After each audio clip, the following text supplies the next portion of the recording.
came home to take over the farm last November. Our romance was progressing slowly, but as the old saying went, good things came to those who waited.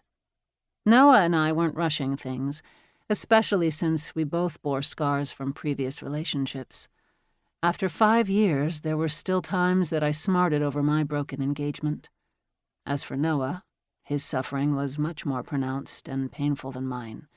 His wife Ashley had died at the hands of a drunk driver a little over a year ago.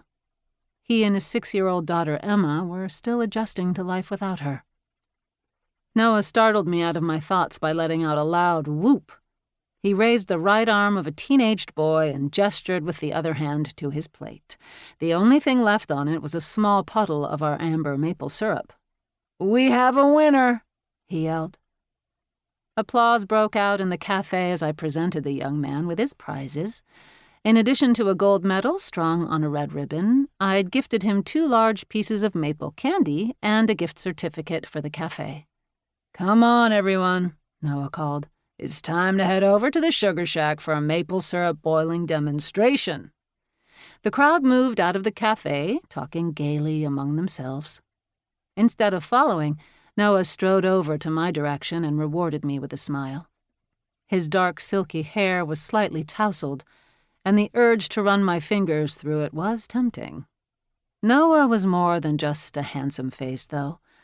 One of the things that I liked about him, and there were many, was how unaware he was of his good looks. He was an excellent worker, and I honestly didn't know what the farm would do without him. Noah knew everything about collecting sap and the boiling process, plus he made candles for the farm that turned a nice profit, especially around the holidays. He was originally from the South and had served with the Marines after graduating from high school. When he returned from duty, Noah had gone to work on a maple farm in upstate New York. After the tragedy with his wife, he'd wanted a new start, and eventually found his way to Sugar Ridge, Vermont. It was impossible not to admire his determination and strength. Noah nodded to Heather, who pretended to be occupied with cleaning the tables, then addressed me. "Any chance you're free to go to the movies with Emma and me tonight?" "I'd love to," I said honestly, "but with Heather's shower tomorrow, there's a lot of last-minute things to take care of." "Could I have a rain check?" "Of course." He smiled, but I caught a flash of disappointment in his eyes. There was nothing I would have liked more than to be with him and his daughter tonight. In the past few months, I'd come to love Emma as my own child. "Why don't you come by tomorrow night after the shower and I'll make you dinner?" he offered. "Em can help." My cheeks warmed as I stared at his fine, chiseled features. "Sure, that sounds like fun." Noah's gaze shifted to my lips, and he started to lean in closer. At the last second, he glanced around the room, then took a step back when he noticed Heather staring. He winked at me and took off for the sugar shack where his adoring public waited. It was the second and last day of our open house weekend.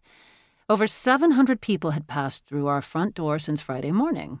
We'd had a full slate of activities planned for yesterday and today. The boiling demonstration that Noah was conducting would be followed by a maple candy-making demonstration, which was something I had recently learned to do myself.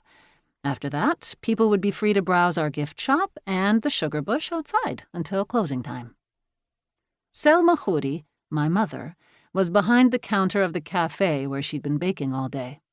At the moment, she was busy whisking another tray of muffins into the oven. As a courtesy, we'd offered free coffee and maple muffins to the public and had gone through a huge quantity of them.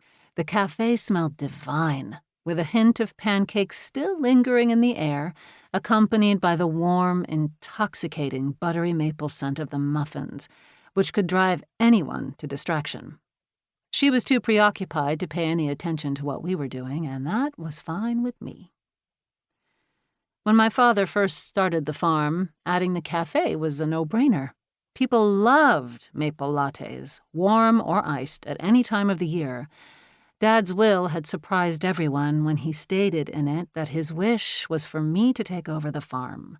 I never thought I would be able to succeed. After a while, I'd finally realized that this was where I belonged, and my confidence continued to grow every day. Heather helped me gather up paper plates. To keep listening to this audiobook, I've left you a link in the description so you can do it at no cost thanks to Audible's 30-day free trial.